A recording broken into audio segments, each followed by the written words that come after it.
तत्सत परमात्मने नमः। श्री कृष्णाय परब्रह्मणे नमः। ओम सहनाववतु सहनौ भुनक्तु सह वीर्यं करवावहे तेजस्विना वधितमस्तु मां विद्विषावहे। ओम अखंड बोधाय शिष्य संतापहारिणे सच्चिदानंद रूपाय तस्मै श्री गुरुवे नमः। ओम विश्वानि देव सवितर दुरितानि परासु यद्भद्रम तन्न आसुव। ओम शांति शांति शांति। बहुत अच्छी बात आप सुन रहे थे। एक निरंजन ध्यान मतलब एक को पकड़ना है, चाहे साकार रूप है, निराकार का तो कोई रूप होता नहीं है, पर पकड़ना एक को है। क्योंकि मैं तो खुश हूं नहीं जन्मदिन ये मनाने से, लेकिन ठीक है आपको खुशी मिलती है तो जीवन में 2 दिन महत्वपूर्ण होते हैं। एक दिन वो होता है जिस दिन आपका जन्म हुआ था, दूसरा दिन वो होता है जिस दिन हमारी मृत्यु होगी। तुम्हें बोलूं तो डर लगे, वो तुम्हारे डरने से कोई मौत छोड़ नहीं देगी, है ना। जो सत्य है उसे तो समझना है। तो जीवन के 2 दिन बड़े महत्वपूर्ण होते हैं। एक दिन है जन्म का, दूसरा दिन है मृत्यु का। और जन्म और मृत्यु के बीच में है आपका जीवन, वो जीवन।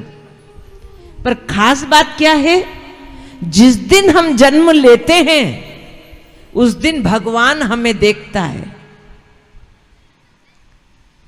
जिस दिन हम जन्म लेते हैं उस दिन भगवान हमें देखता है, और जिस दिन हमारी मृत्यु हो उस दिन हम भगवान को देखें।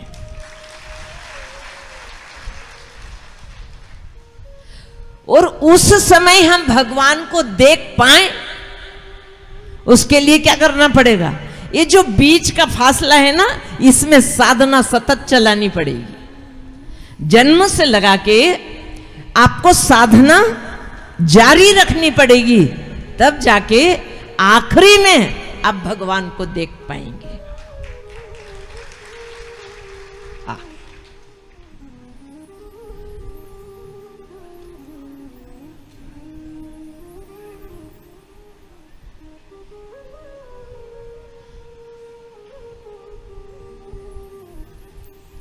तो आपको समझ में आया ये 2 महत्वपूर्ण बातें, जन्म और मृत्यु, क्योंकि आज आप जन्मदिन बना रहे हो। दूसरी बात, जन्मदिन उसका मनाया जाए जो धरती का भार हल्का करे। जो धरती पे भार बढ़ाए, जन्मदिन उनका नहीं मनाया जाता है। इसलिए जन्मदिन कल हमने कृष्ण का मनाया था, कृष्ण का मनाओ, राम का मनाओ। ये धरती का भार उतारते हैं। और कोई महापुरुष परमात्मा धरती पे भेजे तो उनका जन्मदिन मनाओ।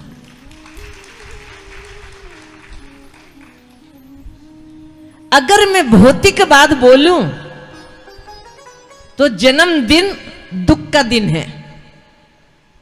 कैसे?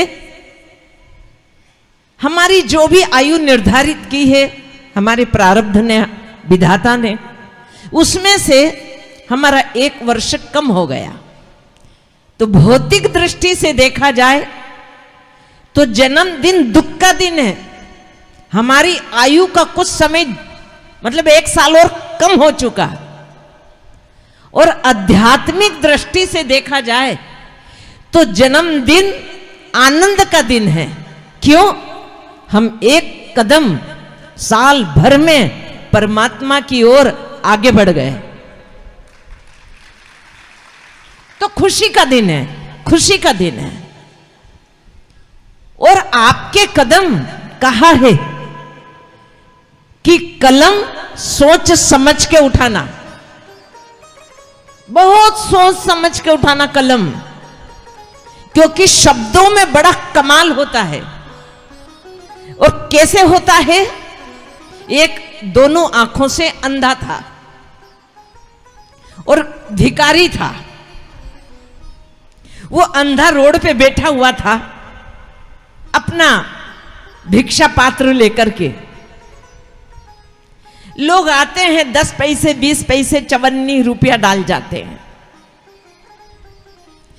एक पढ़ा लिखा वहां से निकला, उसने एक काम करा, एक कागज लिया और कागज में यह लिख दिया कि मैं अंधा हूं, और उसके पात्र में डाल दिया, अंधे के पात्र में डाल दिया। अब जो भी इधर से उधर से कोई निकलता और उसके पात्र में से वो कागज का टुकड़ा उठा के पढ़ता, उसमें लिखा है मैं अंधा हूं, और वापस रख देता, तो 1 आध रुपया 2 रुपया उसमें डाल देता। थोड़ी आमदनी बढ़ गई अब भिखारी की। ऐसा चलता रहा। एक समझदार वहां से निकला, उसने भी उस कागज को पढ़ा, उसमें लिखा था मैं अंधा हूं, उसने उसे फाड़ के फेंक दिया और दूसरा लिख दिया, और उसमें क्या लिखा? आज का जो दिन है, आपको लग रही है आज का दिन? सुबह से साधना वगैरह हुई है। आज का जो दिन है बड़ा सुहाना दिन है,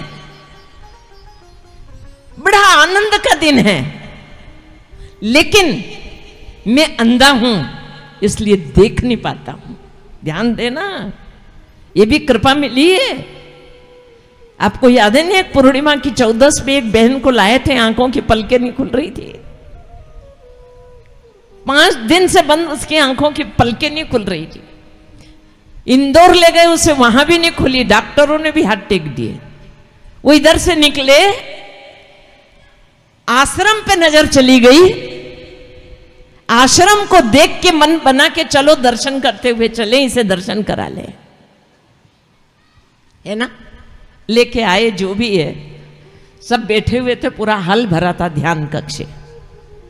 3 मिनट में उसकी आंखें खुल गई। आप सब थे, आप सब मौजूद थे, पूरा हल भरा हुआ था। मतलब क्या है कि भाग्यशाली हैं आप कि आप इस दुनिया को देख रहे हैं, और आज का जो आनंद का दिन है आप उसे देख रहे हैं।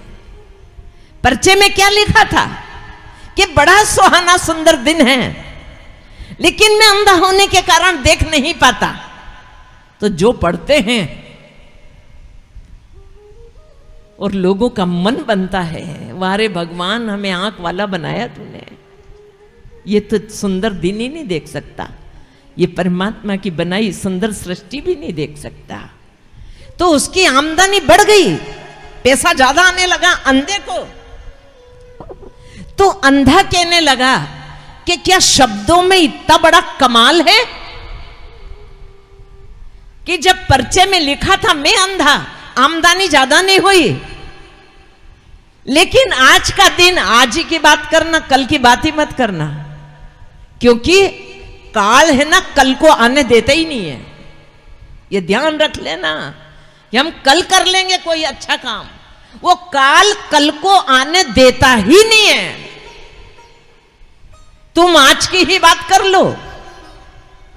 एक बच्चा कल किसी को समझा रहा था, वो माता बहुत रो रही थी। उन्होंने कहा माता दुख तो होता है, संसार से कोई चला गया, दुख तो होता है, लेकिन अब आप शांत हो जाइए और उस चीज को भूल जाइए। उसे हो गया, अब तो हो गया, उसे छोड़ दीजिए। और आज का जो वर्तमान है, आप आश्रम पे आई हैं, इस वर्तमान को इतना संवार ले कि आपका कल का भविष्य बन जाए। तो बात वर्तमान की है, इसे संभाल लेना, इसको संवार लेना। ये भविष्य का तो कोई भरोसा नहीं है, कोई ठिकाना नहीं है।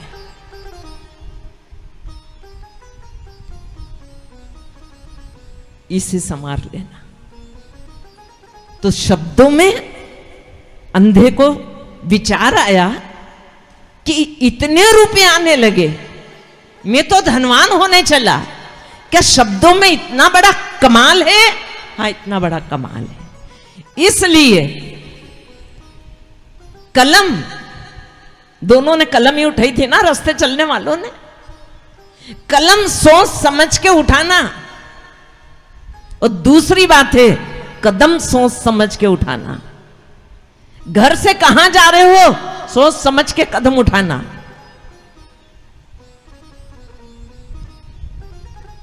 आपके कदम पे आपकी जिंदगी है। कहां कदम जा रहे हैं आपके? देवालय जा रहे, वेश्यालय जा रहे, बद्रीनाथ जा रहे, हरिद्वार जा रहे, आश्रम पे जा रहे, सत्संग में जा रहे। इसलिए कहा है 2 कदम है आपके पास।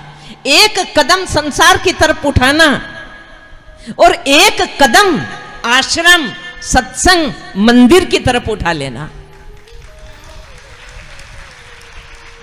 2 आंखें हैं आपके पास। एक आंख से अपने परिवार को देखते रहना तुम्हारी जवाबदारी और जिम्मेदारी है। एक आंख से हम अपने परिवार को देखें, समाज को देखें, राष्ट्र को देखें, और एक आंख से खुद को देखें या भगवान को देखें। हाँ, एक ही बात है। आप स्वयं को देख ले या भगवान को देख ले, एक ही बात है। तो एक ही आंख संसार को देना और दूसरी आंख अपनी भगवान को देना। 2 ही हाथ हमारे पास है, याद रख लेना। एक हाथ कर्म के लिए उठाना और एक हाथ धर्म के लिए उठाना। आखिरी में जाके ये धर्म ही संभालेगा आपको। कितनी भी विकट परिस्थितियां आ जाए, भगवान से दूर मत हो जाना और गुरु से दूर मत हो जाना, क्योंकि अंततः आपके पास ये 2 चीजें बचेगी। मैंने देखा किसी के परिवार में कोई बचा ही नहीं एक के अलावा, है ना। कितनी इस बार इतना माताएं आई है शोक को लेकर के, किसी का बेटा गया, किसी का पति चला गया, किसी का भाई चला गया, किसी का की पत्नी चली गई, किसी का ये तो यही संसार है। कोई आज गया, कोई काल गया, कोई जामन हार तैयार खड़ा नहीं, कायम कोई मुकाम यहां, चिरकाल से यही रिवाज रहा। और ये बात याद रहेगी तो तुम स्वार्थ में नहीं फंसोगे। ये बात याद रहेगी, तुम पाप में नहीं फंसोगे। ये बात याद रहेगी कि 50 करोड़ छोड़ के जाना है और 5 पैसे भी छोड़ के जाना है। ये याद रहे, याद रहे। ये बाहर का वैभव खुली आंखें तब तक का है। आंखें बंद हुई, खेल खत्म। और सपने की जो दुनिया, तुम राजा बन गए सपने में, तो राजा कब तक हो? जब तक तुम्हारी आंखें बंद है। और सपने से आंखें खुली, खेल खत्म। इसलिए इस तरफ आते रहिए, अपने भगवान को संभालते रहिए।